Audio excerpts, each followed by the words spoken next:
Morning. Now, yesterday we saw an emergency session at the UNSC was held with regard to the Iranian attack on Israel. Help us understand what all transpired at the session. Different countries spoke on expected lines. Israel warned again of military escalation. It called for all possible sanctions against Iran, while Iran defended what it called its right to self-defense. It accused the Security Council and the UN and the world, the global community, of having failed to do its duty of allowing the situation to get where it is, and said that Iran was left with no option but to act in its self-defense. And it's justified its military strikes or drone and missile strikes, saying that they were proportionate use of force, and Iran will continue to defend itself.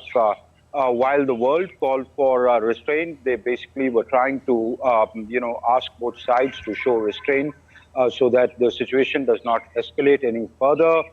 The UN Secretary General condemned Iran. Most of the countries condemned Iran, but asked Israel not to retaliate militarily. In fact, the Secretary General went on to say that any military response by Israel would amount to violation of international law, and Israel should bear that in mind.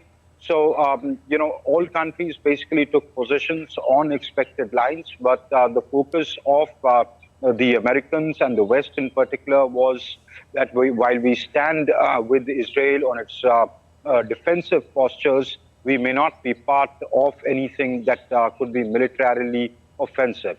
Preeti.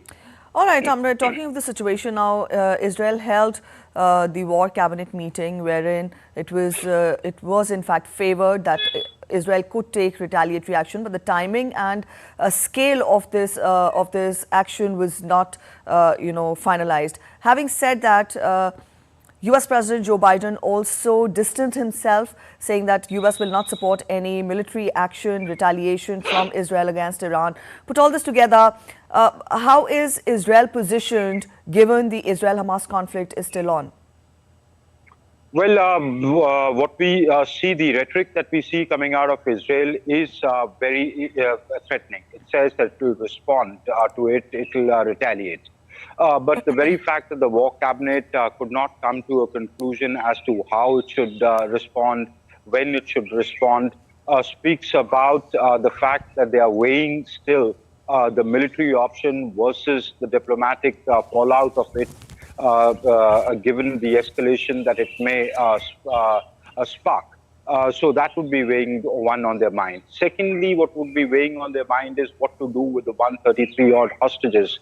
According to the latest reports, Hamas has said that it's ready to release them if Israel goes in for a 6-week ceasefire and allows the Gazans to move back to North Gaza. We'll have to see, though, the Egypt and US mediated talks broke down on Saturday, did not go any further. Despite proposals given by both sides, there was no meeting ground. One will have to relook at that. Will Israel now be able to negotiate with Hamas to secure any release using the threat of military strikes? And would Iran, now that it struck them militarily, though not with much success, but at least they've attacked Israel, would they now be on a back foot to accept some kind of mediation? So I think all that would be weighing on the minds of the members of the war cabinet of Benjamin Netanyahu. But most importantly, what will be with their calculations would be that how the world would respond to it. Preeti? All right, talking of the response of the world, Amrit, India has urged de-escalation of tension in the region. Also, External Affairs Minister Dr. S. Jaishankar interacted, in fact, held a telephonic conversation with his Israeli and Iranian counterparts.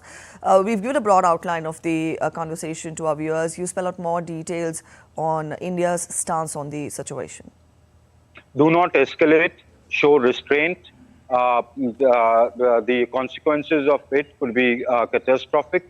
It could lead to a humanitarian crisis like the rest of the world. Dr. Jaishankar and India's concerns are to do all to prevent regional escalation. So that was his advice. to both his counterparts, the Iranian and the Israeli foreign ministers that he spoke with over the telephone, and he said that he will remain in constant touch. So I think that is what India's focus is. Of course, with the Iranians, he brought up the issue of the 17 Indian crew members of that ship that is in Iranian control right now, and securing their release. Priti. All right, Amrit, we'll leave it here. Thank you for joining in with those details. So that was our correspondent Amrit Pal Singh spelling out more details and analysis of the situation.